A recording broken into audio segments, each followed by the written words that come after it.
This video is brought to you by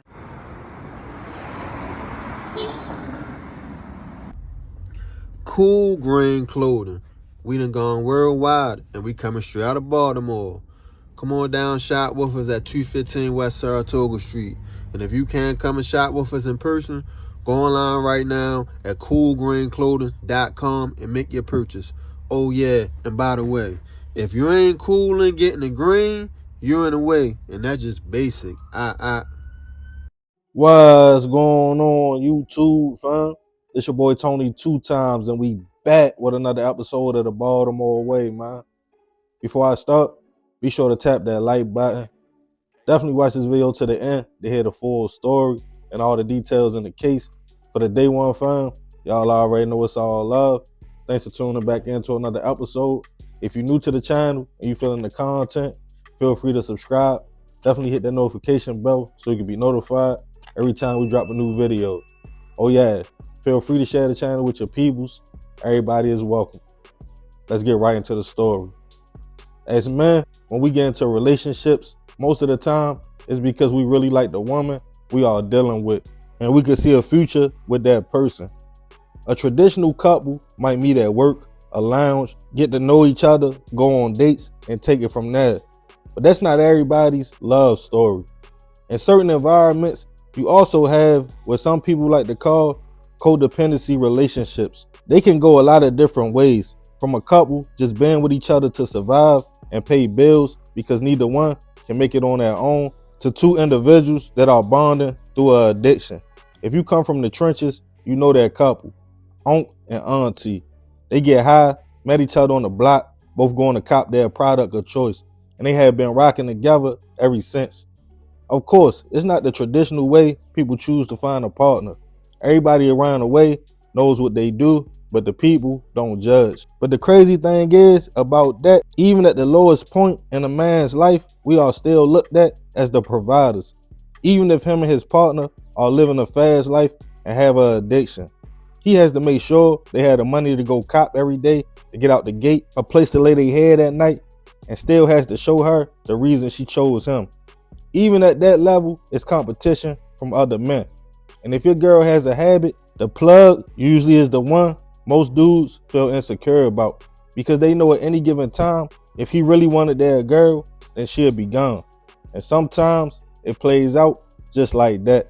And on this episode of the Baltimore Way, we'll be taking it outside the city to Montgomery County to discuss the case of a man who lost it after his girlfriend spent the day making plays with the plug. Back in 2019, 30-year-old Kyle Noble was navigating life in Germantown, Maryland. Kyle had been through a lot and often used drugs to numb the pain and to help him feel better about his position in life. At 30, he didn't have a place or a car, but he did have one thing going for him: his girlfriend, who we'll call Kelly for the sake of the story.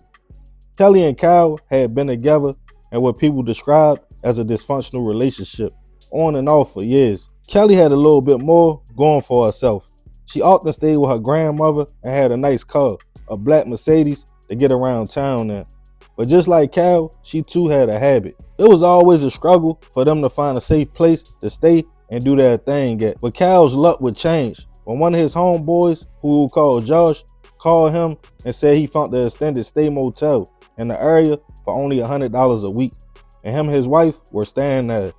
Excited now him and Kelly could spend more time together, Kyle got her to drive him to the location and they rented a room on September 13th, 2019. Kyle also figured out a way to make some money. He told Kelly his plug and a man he knew for years was going to come by the room, give him a pack, and they would be able to get high and make some money. The man he was referring to was at the time 31-year-old Ephraim Arias. The man was a father, but in order to make ends meet, he would supply the high demand of product in his area. Once Kyle called him, he stated he would pull up and talk to him. Later that day, he pulled up with a few friends and went to the room to hang out with Kyle. While inside, they all partied, including Kelly. Drinks and girl was everywhere, and everybody was feeling it. Ephraim's friends decided they would leave Kyle's room and go get a room of their own, but he himself was still trying to make money. He left. Kyle was confused. That's why he left and didn't give him a pat. He was mad, but he didn't say anything to the man. Instead, he vented to Kelly, who was also frustrated about the lack of finances to keep the party going, and she left the room. She then drove to her grandmother's house and later that night called Kyle, telling him she wanted to break up with him. Even though angry, he said okay. 2 days later, on September 15th, 2019, Kelly was riding around town, but the man she was with was surprising, none other than Ephraim.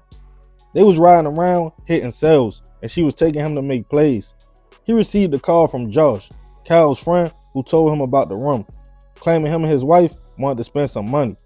Feeling like they didn't have the money, he insisted Kelly drive him to the room and she go in there to see what they had going on. But at first, she called Kyle to make sure he wasn't there, which would lead to him seeing her with his plug and friend, in which he introduced her to. He stated he wasn't around and he was at a local Walmart, so she knew the coast was clear to pull up. She went to the room to talk to Josh, and Ephraim's suspicions was right.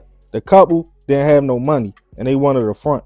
He told them no and began to walk back to the car, when out of nowhere, Kyle ran up on him, yelling, "You been with my girl all day," calling Ephraim names before then swinging on the man, in which he noticed he had a knife.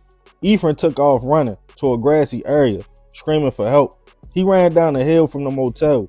Kyle chased and ran behind him, and then things got quiet. As Josh and Kelly stood by the car, Kyle walked back up the hill with blood on his hands and face. She yelled at her ex-boyfriend, asking, "What did you do?" She then told Josh to call the police. Josh simply looked at her and stated no, and Kyle told her, "If you do, you will be my next victim." He passed off the knife to Josh, who wrapped it in a towel and put it in Kelly's trunk, and then told her to drive him to get rid of it. She did what she was told, before then returning back to the room. And Kyle again told her to be quiet and drive him from the location to another home. And with scared, she did what she was told, leaving Ephraim, who was stabbed up without help, laying in the grass. Finally, a couple that was walking in the area noticed the man. They instantly knew something wasn't right, and he was gone by the look in his eyes. They ran to the front desk and called local police, in which when they arrived to the scene, they confirmed, unfortunately, Ephraim had passed away from his injuries. Everybody knew exactly what happened, telling them Kyle snapped after seeing him and Kelly together. A warrant was put out for Kyle, who was eventually tracked down and taken into custody, charged with first-degree murder. Kelly herself would be handcuffed and questioned, but she swore to the police she didn't know Kyle was about to do that, and when she tried to help Ephraim, she was threatened. In order to be released, she agreed to testify and be the state's key witness. As the case started making its way to trial, Kelly took the stand and added more details to the attack. She claimed Kyle also robbed Ephraim after he cut him, taking a product he felt like he was owed. She stated he was also really under the influence that day.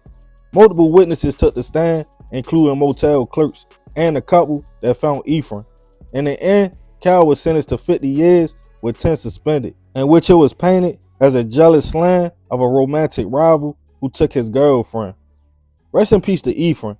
I send my prayers and condolences to his family. No matter his profession or how he chose to make his bread, he still had kids to raise. I believe in total, it was 5. I definitely can see how Kyle would have felt played, but at that point, you gotta check Kelly. He knew what she was and what she was about when he got her. Now in the streets, all the man has is his word. So promising Kyle a pat might have been a wrong thing to do, especially when a man is trying to get on his feet. But Ephraim was about his business. He probably saw the way Kyle was getting it in at the party and felt like it was no way he was going to be able to sell a girl without him and Kelly doing all the product and not being able to pay him back. So he changed his mind. But I'm going to leave this one open for discussion. I want to know what y'all think about the situation. Leave it in the comments. Yeah, man, crazy story. Rest in peace, that man. I send my prayers to his family. But y'all leave it in the comments. I appreciate you if you made it to the end. It's another episode of the Baltimore Way. It's your boy Tony 2 times.